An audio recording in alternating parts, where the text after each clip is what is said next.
देखिए साहब, अपन जो है दूसरी मर्तबा मुलाकात हो रही। ये जो वक्फ अमेंडमेंट एक्ट जो लागू किया गया है, जो नया वक्फ एक्ट आया मोदी प्राइम मिनिस्टर बनने के बाद में, अप्रैल 2025 में पार्लियामेंट में एक बिल पेश करे थे वक्फ अमेंडमेंट बिल के नाम से। उसके बाद में जो है अगस्त 2024 में ये बिल को पार्लियामेंट में पास करने के बाद में सदर जमहूरिया की साइन के बाद में ये एक्ट बना। और एक्ट बनने के बाद में दौरान ये अप्रैल 2025 से अप्रैल 2024 से अगस्त 2025 तक, जब तक यानी बिल पेश होके एक्ट बना, जब तक जॉइंट पार्लियामेंट्री कमेटी भी बैठी थी जो पूरे हिंदुस्तान में फिर के राय ली।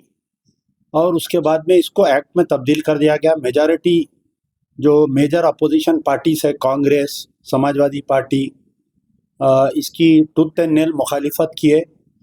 और जितने उलमा मशाइखीन all India Muslim personal law board के सदर मौलाना खालिद सैफुल्लाह रहमानी, बशमुल AIMIM के असदुद्दीन ओवैसी, पूरे लोग इसकी मुखालिफत किए। और मुखालिफत में रेवंत रेड्डी साहब, हमारे चीफ मिनिस्टर, भी बहुत आगे आगे पेश रहे ये करने के लिए। लेकिन बड़े अफसोस की मैं जो लास्ट प्रेस कॉन्फ्रेंस में आप लोगों को बताया था कि एक GORT नंबर 67 जो लागू किया गया, जो मैं जियो आपके सामने पेश करा था कि ये जियो के तहत नया वक्फ अमेंडमेंट एक्ट तेलंगाना में लागू हो गया। और ये जियो आके तकरीबन 12 अगस्त को आया। आज मैं समझता हूँ कि 30 अगस्त है आज, तो ऑलमोस्ट 18 दिन हो गए। 18 दिन हो गए, लेकिन इस जियो के ऊपर कोई जवाब देने के लिए राजी नहीं है। ना वक्फ बोर्ड के चेयरमैन की वजाहत आई, ना मोहम्मद अली शब्बीर साहब जो माइनॉरिटी एडवाइज़र है CM के, उनका कोई बयान आया। All India Muslim personal law board के सदर मौलाना खालिद सैफुल्लाह रहमानी साहब का नहीं आया। जो बत्ती गुल का जो एहतजाज कर रहे थे, वो बत्ती गुल वाले मौलाना गुल हो गए, उन्होंने गायब हो गए। जंजीरी जो हड़ताल कर रहे थे मौलाना, अपील कर रहे थे मुसलमानों से, वो लोग गायब हो गए। तो बहरहाल ये जियो के ऊपर तमाम उलमा, मशाइखीन, सियासी कायदीन, अपोजिशन लीडर, ख़ास तौर पर कांग्रेस के अक़लियती कायदीन पूरे गायब है, इसके ऊपर नहीं दे रहे जवाब। फिर मैं इसमें आपको ये भी बताया था कि ये जियो कैसा निकला। एक जो है मामूली सी आदमी जिसका नाम है खुतबुद्दीन, जिसका एड्रेस है हाउस नंबर 2-64, यानी कोई NTR नगर, गोपनपल्ली, नियर जलाल मस्जिद, शेरलिंगमपल्ली के रहने वाले साहब है। तो ये जियो आने की मेन वजह यह है कि असदुल्ला साहब जो चीफ एग्जीक्यूटिव ऑफिसर है, उन्होंने कुछ सियासी कायदीन के नाजायज़ हरकतों को इन्हों नहीं कर रहे थे। यानी कुछ ऐसे प्रॉपर्टीज़ है, प्राइम प्रॉपर्टीज़, जो सियासी कायदीन कब्जे में हैं, उसको नो ऑब्जेक्शन इन्हों नहीं दे रहे थे इन्हों। तो उसमें एक मेजर प्रॉपर्टी जो है खम्मम की एक प्रॉपर्टी है, जो अब मौजूदा कैबिनेट में एक मिनिस्टर है, एक साहब, जो इनके ऊपर प्रेशर कर रहे थे कि वक्फ प्रॉपर्टी का नो ऑब्जेक्शन दियो बोल के। फिर इसमें जो है बड़े बड़े लोगों के नाम आए। तो अब यहाँ पर मैं आपको बता रहा हूँ कि वेदुला वेंकटरमना एक बड़ा वकील है तेलंगाना और आंध्र प्रदेश का। तो ये वकील जो है मिनिमम अपीयरेंस के 10 लाख रुपए लेता। तो 3 अलग अलग पिटिशनर है इसमें, एक खुतबुद्दीन है, एक और एक कोई है, एक और एक कोई है, वकील सेम है। यानी पहला एक पिटीशन जाता है कि इसके अंदर इन्हों एडिशनल कलेक्टर रैंक नहीं है, chief executive officer full fledge नहीं है, इनको हटा के कोई दूसरे को डालो।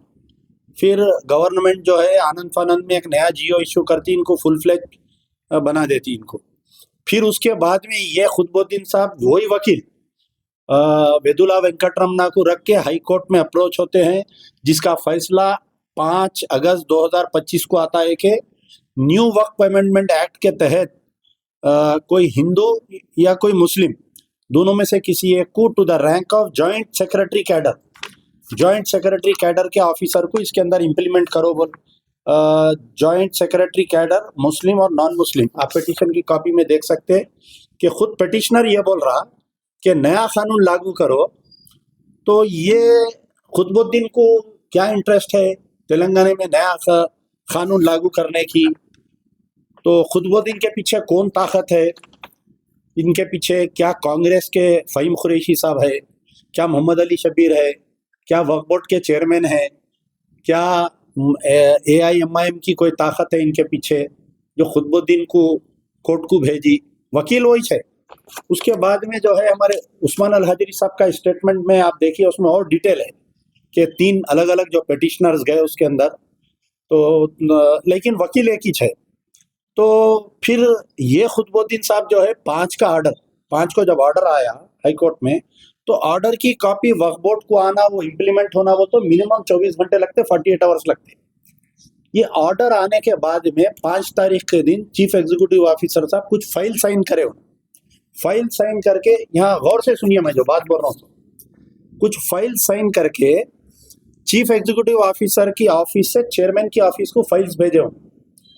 तो ये पिटिशनर जो है 5 तारीख के दिन ऑर्डर आने के बाद में इन्हों सीट पे कैसा बैठे बोल के इनकी फोटो लेके वो फाइल्स की कॉपी जो इन्हों साइन करे थे 5 और 6 7 के दिन, वो 3 दिन के फाइल्स लेके जाके हाई कोर्ट में एक रिट पिटिशन यानी कंटेम्प्ट डालता है इन्हें।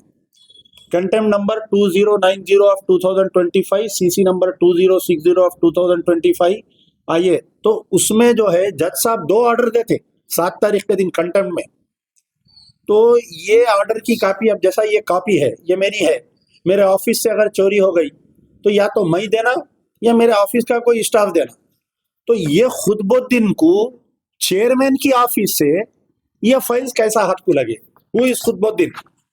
तो इसके ऊपर क्या हुआ, जो वक्फ बोर्ड में तहसीलदार साहब है, मैं लास्ट टाइम आप लोगों को बोला था कि वहां पर तहसीलदार साहब जाके एबिट्स पुलिस स्टेशन में कंप्लेंट करे कि चेयरमैन की ऑफिस से फाइल्स चोरी हुए और पिटिशनर जो है कोर्ट में ले जाके बताया इन्हें RTI के तहत नहीं लिया, ये फाइल्स कैसा चोरी हुए, आप इसकी तहकीकात करो। तो पुलिस का काम क्या है साहब? इमीडिएट FIR इशू करना। लेकिन बड़े अफसोस की बात है कि ये जाके आज तकरीबन, ये देखिए आप कंप्लेंट कॉपी है, Mohammed Asif Khan tahsildar working as OSD in Telangana Waqf board to station house officer Waqf board. इसमें इन्होंने क्लियरली लिख रहे हैं कि I am to inform that one Mohammed Khutbuddin son of Mohammed Bashimiya resident of so and so Gopanpalli has filed writ petition number 2269। ये पूरा उसमें बयान कर रहे हैं। बयान करते हुए इन्होंने ये बोल रही कि 3 अहम फाइल जो कोर्ट में इन्होंने बताए, इसमें है file number 10, file number 05, file number 550। ये कंप्लेंट कॉपी है, देखिए। ये चीफ एग्जीक्यूटिव ऑफिसर यानी तहसीलदार एबिट्स पुलिस स्टेशन में कंप्लेंट कर रही कि खुतबुद्दीन जो हाई कोर्ट में फाइल्स बता रहा है ये हमारी ऑफिस से चोरी किए गए फाइल है। तो एबिट्स इंस्पेक्टर आज 7 तारीख के दिन गया, 18 दिन होने को आ रहा, अभी तक FIR इशू नहीं करे। तो कौन सी ताकत है जो ये FIR इशू होने से ये तहकीकात को रोक रही? क्या चेयरमैन साहब दबाव डाल रहे हैं कि इसके ऊपर तहकीकात नहीं होना बोलकर? क्या मोहम्मद अली शब्बीर साहब डाल रही? क्या फ़हीम कुरैशी साहब डाल रही? तो पुलिस ये खुतबुद्दीन को बुला के क्वेश्चन करना कि आप जो हाई कोर्ट में फाइल्स बता रही ये आपको वक्फ बोर्ड से कैसा मिले, अंडर RTI मिले या आप चोरी करे उसमें से? आपको कौन मदद करे चोरी करने में? केस करके इनको आइडेंटिफाई करना। तो एबिट्स PS वालों से हम पूछे तो एबिट्स पुलिस वाले पहले तो बोले हमारे को कंप्लेंट मिला ही नहीं, बोले हमारे को कंप्लेंट मिला नहीं। वक्फ बोर्ड में हम मालूम करे तो बोले हम कंप्लेंट दिए नहीं। तो फिर ये कॉपी कहाँ से आई है? ये देखिए आप, ये तहसीलदार की सिग्नेचर है वक्फ बोर्ड की। तो बहरहाल ये कंप्लेंट के ऊपर अभी तक FIR क्यों इश्यू नहीं हुआ? अच्छा, अब आज प्रेस कॉन्फ्रेंस बुलाने का मकसद ये है कि आज से असेंबली चालू हो गई। तो मैं डेली जो है कई हमारे उलमा मशाइखीन को, सबसे बड़ी शख्सियत जो तेलंगाना में है, जो all India Muslim personal law board के मेंबर है, वो सदर है, मैं उनको वो उनके करीबी लोगों को व्हाट्सअप किया, फ़ोन करके बोला कि भाई ये GORT नंबर इश्यू हो गया, नया वक्फ का कानून लागू हो गया, इसके ऊपर आप बयान दीजिए, चीफ मिनिस्टर से नुमाइंदगी करिए आप। लेकिन 18 दिन हो गया, उनका जवाब नहीं आ रहा। कल सुबह में मुझे इत्तला मिली कि कुछ उलमा मशाइखीन जो है मिलादुन नबी के सिलसिले में चीफ मिनिस्टर से मिलने जा रहे हैं। कौन कौन जा रहा है मालूम करते हुए मैं उनके करीबी लोगों को सबको फ़ोन करा। अब वो लोग तो फ़ोन नहीं उठाते मेरा, तो जो भी उनके मुरीदीन है उनको बोला कि भाई आपके जो भी जा रहे हैं सीएम के ने 9 आदमी का परमिशन मिला, ये लोग जा रहे हैं, उनको ये जियो की कॉपी मैं करा के कल आप सीएम से जब मिलादुन नबी की बातचीत होगी तो ये पूछिए कि साहब ये Telangana has become the first in India to implement Waqf amendment act, नया कानून लागू कर दिया आप बोल के ये पूछिए आप बोल के। तो कल के जो वफद गया था उलमा मशाइखीन का वो लोग भी नहीं पूछे। कल जुम्मा आया था, जुम्मे के खुतबे में अक्सर खुतबे का मायना क्या होता है कि मौजूदा हालत में हमारे जो खुतबा देने वाली शख्सियतें रहती वो लोग बयान करते। तो तकरीबन पूरे तेलंगाना के जितने बड़े बड़े जो अलग अलग तंजीमों से ताल्लुक़ है, एनजीओ से बोलिए, सियासी तंजीमा है, कल जुम्मे में ही आप ऐलान करिए कि ऐसा हुआ, अपना एहतजाजी बयान जारी करिए बोल के कई लोगों को बोला मैं, कोई बोलने को तैयार नहीं है। ये इसमें मकसद ये है कि कुछ लोगों को समझ में नहीं आ रहा ये इश्यू क्या है। कई लोग जो है डर रहे हैं बोलने के लिए इसके ऊपर कि किसी की हमारे को हिदायत नहीं मिली अभी हम अभी से क्यों बोलना बोल के। तो मजलिस इत्तेहादुल मुस्लिमीन के असदुद्दीन ओवैसी की इस मसले पे खामोशी हमको इस बात की शक व शुबहत देती है, क्या एमआईएम के लोग भी इसके ऊपर इसके पीछे है क्या? खुतबुद्दीन के क्यों खामोश है भाई? जब आप खुतबुद्दीन के पीछे नहीं है तो हंगामा कर देना था। खैर अब जो हो गया, अभी भी वक्त है।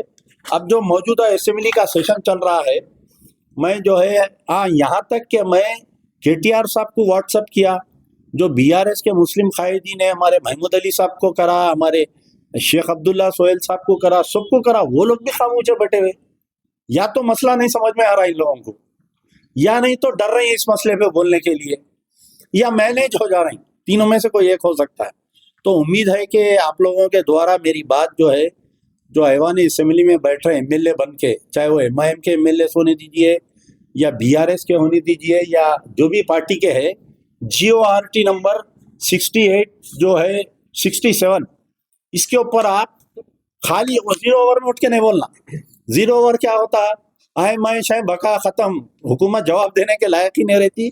0 ओवर के मायने हुकूमत पाबंद नहीं है, बाज़ाब्ता एहतजाज करके इसको रिपील कराना, ये जियो को वो कराना और हुकूमत को सख्ती से हाई कोर्ट भेजना। जब ये जेर दौरान बहस हो रही थी जो खुतबुद्दीन के पिटीशन पे 5 तारीख के दिन, हमारे जो एडवोकेट जनरल साहब के जो जूनियर साए थे वहाँ वकील, एक आदमी भी उसके ऊपर नहीं बोल रहा। बोलना था कि भाई हम कैसा लागू कर सकते नया कानून, नया जो कानून है सुप्रीम कोर्ट में जेर इल्तिवा है, वहां पर बहस चल। क्या बोलना चाहिए जो वक्त के प्रोटेस्ट के लिए वीडियोस के अपील डालिए पब्लिक को रोड पे लेके आए, बोला ना मैं बोला ना कि वो गुल बत्ती के मौलाना कहाँ है, बत्ती गुल के मौलाना कहाँ है, वो जंजीरी चेन बनाओ बोले सो मौलाना पूरे कहाँ हैं, क्यों खामोश बैठे हुए हैं? तो होना तो ये चाहिए था कि 5 तारीख के दिन जजमेंट आते ही 6 के दिन कोर्ट को जाना था, 6 के दिन चीफ जस्टिस के कोर्ट को जाके बोलना था कि भाई ये लोअर को हाई कोर्ट का जज जो है गलत बोला है बयान, ये अभी सुप्रीम कोर्ट में जेर इल्तिवा, how can we implement new Waqf act when it is under the consideration in the supreme court, बोलना था, वो भी नहीं बोले। फिर 7 के दिन जो है कंटेम्प्ट आने के बाद में आप कोर्ट को जाना था। तो हमारा मुतालिबा ये है कि GO नंबर 67 को कलअदम करार देना चाहिए और गवर्नमेंट ऑफ तेलंगाना के जो एडवोकेट जनरल है ये खुद सुप्रीम कोर्ट, ये खुद हाई कोर्ट के चीफ जस्टिस का ने जाके इन्हों पिटीशन डाल के ये ऑर्डर जो 5/8/2025 का WP नंबर 22692 के अंदर जो ऑर्डर आया और जो कंटेम्प्ट का जो ऑर्डर आया उसको कलअदम करार देना चाहिए, इसके ऊपर स्टे लाना चाहिए और इसको GO को कलअदम करार देना चाहिए। मुस्लिम पर्सनल बोर्ड के जो चेयरमैन साहब थे, गुजारिश कर रहा हूँ कि मैं आपको गाड़ी ड्राइवर देता हूँ, मेरी गाड़ी में बैठ के आप अभी भी वो हैदराबाद में उनका मदरसा जो है शाहीन नगर में जहाँ पर उनका मदरसा है, मदरसे से 50 या 100 कदम दूर खबरस्तान साफ हो गया परसों बालापुर का। तो all India Muslim personal law board के मौलाना खालिद सैफुल्लाह रहमानी साहब और उनके फर्जन जो बत्ती गुल का जो एहतजाज कर रहे थे और जो चेन में जो ला रहे थे बाहर खवातीन को बयाना, उनके फर्जन तो 50 कदम 100 कदम दूर निकल के एहतजाज नहीं करे, वक्फ बोर्ड का खबरस्तान साफ हो गया तो आप जाके जो है ये जियो की कॉपी और ये जो पुलिस कंप्लेंट की कॉपी उनको दीजिए। मैं आपको एक कॉपी देता हूँ, आने जाने का खर्चा देता हूँ बोले तो आप खुद पूछिए। मुश्ताक मलिक साहब से तकरीबन पौन घंटे बातचीत हुई मेरी इस इशू पे। तो मुश्ताक मलिक साहब को कोई मिसगाइड ये किए कि असदुल्ला साहब जो है ये नया कानून के तहत हम वक्फ बोर्ड की मीटिंग कर सकते नहीं कर सकते बोल के एक नोट लिखे थे उन्होंने, जिसकी वजह से वक्फ बोर्ड में मीटिंग नहीं हो रही बोल के बोले उन्होंने। मैं बोला अपने को असदुल्ला से कोई हमदर्दी नहीं है, उन्होंने रहो या उन्होंने जाओ, लेकिन ये जियो 67 हमारे लिए बहुत खतरनाक है। ये आप जियो इसके ऊपर बोलिए आप बोल के उनको बोला हूँ मैं। इंशाल्लाह मैं समझता हूँ आज या कल में उन्होंने जॉइंट एक्शन कमेटी की मीटिंग भी बुलाएंगे इस सिलसिले में। पहले एहतजाज तो मोहम्मद अली शबीर, देखिए सबसे पहले मोहम्मद अली शबीर साहब इजलास बुलाए थे, तो अब मोहम्मद अली शबीर साहब कहीं को खामोश है। आप लोग जाते हैं ना भाई सेक्रेटेरिएट को डेली कॉल करके फोन इन प्रोग्राम लगाइए उनका, भाई ये 67 जियो क्या है ये बोल के पूछिए। आप सियासी सलाहकार है, माइनॉरिटी एडवाइजर है, आपके बगैर नोट के फाइल कैसा गई सीएम का नहीं, ये बगैर सीएम के जियो नहीं निकलता, खाली प्रिंसिपल सेक्रेटरी माइनॉरिटी वेलफेयर नहीं निकलता ये जियो। सीएम का ने जाती फाइल साइन होके आती है, और जो भी माइनॉरिटी रिलेट जैसा गवर्नमेंट एडवाइजर है उसके चेम्बर से जाती फाइल। तो क्या ये उन्होंने नहीं देखे होंगे? ये फिर ये बार बार वकील एक ही चले रहा वेदुला वेंकट रमना, लेकिन पिटिशनर बदल रही वक्फ बोर्ड के कारकर्दगी के ऊपर। तो ये कौन है भाई, ये ताकत कौन है, ये मालूम करना चाहिए ना सब ने मिलके। अल रहमानिया टूर्स एंड ट्रैवल्स हज, उम्रा और ज़ियारतों की खिदमत हासिल करें बहुत ही कम रकम में। हमारे यहाँ से जाने वाले तमाम आज़मीन को मुफ्त में एहराम और 2 बैग दिए जाते हैं। मक्का और मदीना में उम्रा और तमाम ज़ियारतों की आसानी के लिए मौलवी का एहतमाम, इंडियन और हैदराबादी फुट लॉन्ड्री की सहूलतें। इसके अलावा हमारे यहाँ air ticketing, domestic international tour packages, domestic international immigration services, visit visas, passport services, certificate attestation, online services, account and banking services, documentation और दीगर तमाम सर्विसेज हासिल करने के लिए चले आइए Al Rahmania tours and travels हज व उम्रा, Hasan Nagar X road, doctor Manmohan Singh flyover opposite pillar number 55।